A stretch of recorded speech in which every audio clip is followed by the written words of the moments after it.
હગાવાલા આવે ને, હગાવાલા નોખા નોખા હોય, પછી હગા હોય વાલા નો હોય ને વાલા હોય હગા નો હોય. હા, હું ઊંધું છું બધું.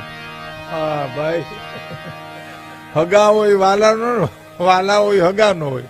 હવે તમે જો હગા કોને કહેવાય અને વાલા કોને કહેવાય? હગા કોને કહેવાય? દીકરાની જાન જૂતવાની થાય ને મોટા બાપુ રિહાઈ અને હગા કહેવાય.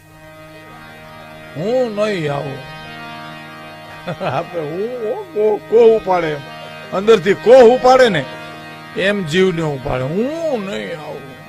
અરે મોટા બાપુ આખી જાન ખોટી થાય, હું નહીં આવું. આને હગા કહેવાય. વાલા કોને કહેવાય? ગામના પાદરમાંથી માણસ નીકળ્યો હોય, ઢોલ ને હરણાઈ વાગતા હોય અને પૂછે કોણ ના લગ્ન કોના છે? કે ફલાણાભાઈ નો દીકરો પરણે છે.